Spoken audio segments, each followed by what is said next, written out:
So today I listened to Rousseau's social contract, which is perhaps his most famous idea, and it's not actually his. It came from Hobbes, and maybe not even him originally. It might have been even further back to the ancients, Plato perhaps, but that doesn't really matter. So basically, what Rousseau suggests is a little different than the other versions of social contract that have existed before him. Hobbes believed that every man was in a state of nature that was really bad. He said it was nasty, brutish, and short because his stuff is not safe and he's just living in fear of getting attacked. Well, Rousseau comes along, he says, well, yes, the natural state is distinct from man's state in society, but it's not necessarily bad. It's not preferable, but it's not the same way that Hobbes paints it out. So what he says is every man is naturally free, and this freedom allows him to basically do literally whatever he wants. The only thing that stops him is his own power, i.e., doing something that he actually can't physically do, or other people. If they restrain him, that is one way to stop him from doing whatever he wants to do. Now, he says that people don't generally want to live this way simply because their stuff isn't safe. Because if everyone lived basically taking whatever they could get, then essentially people would take whatever they can get, and no one's property is really safe, or their lives.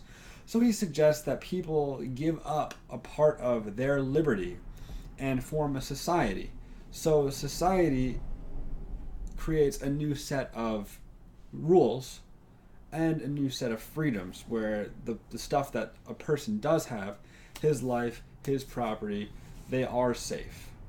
They are rendered to the sovereign, which we'll get to in a little bit.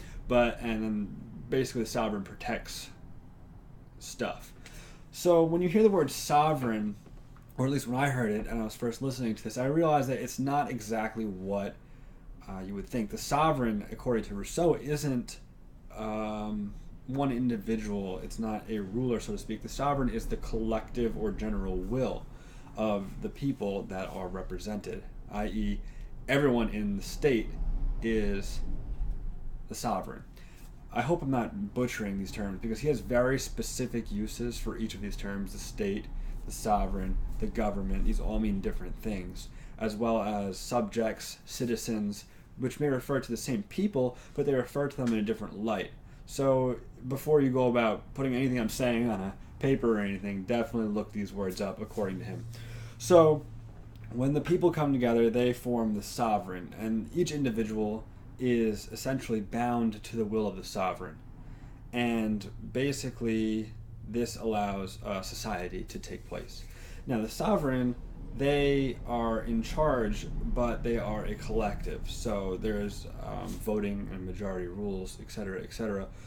And each individual only forms a part of the sovereign. So they are responsible. They have to obey all of the sovereign, but they are only part of the sovereign. So they contribute a little, and they receive in form of laws and decrees and stuff like that a lot. So he says that then they go ahead and form the government. And the government is the form that the sovereignty uses to regulate and legislate everything. And he goes about three distinct types: democracy, aristocracy, and monarchy. And he doesn't have a lot of really good things to say about anything but elected aristocracy, which is actually somewhat similar to what most so-called democracies end up being, in that it's not a true democracy because not everyone actually votes for every specific option or every specific law. They are delegated to representatives. Now, one thing that I found really interesting when I was listening to this was how a lot of the bad stuff he talks about government is pretty much rampant in America's system right now. He talks about how democracy particularly is prone to have trouble with luxury when people get caught up in things and luxury items. You think now technology or music or whatever it may be. And what that causes is people not being involved in the political process.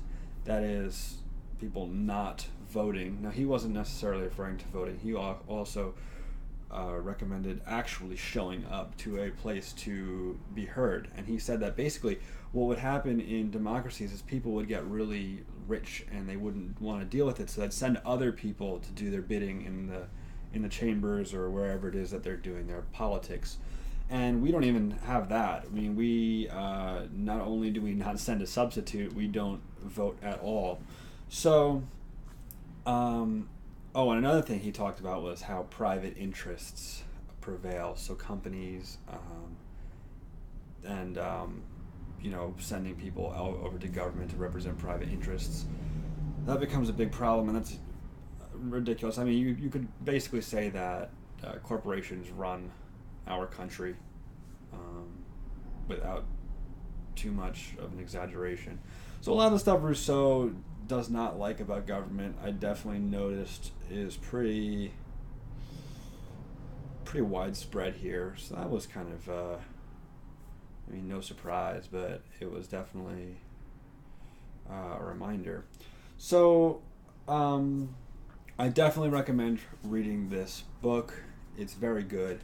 It is definitely a foundational piece of modern political writing. Lots of what America ended up going with was based on the writing of Rousseau, not immediately necessarily, but some of the people that he influenced. And definitely worth reading, definitely worth listening to. Obviously, all the suggestions aren't perfect, but I would certainly recommend you give it a listen. And until next time.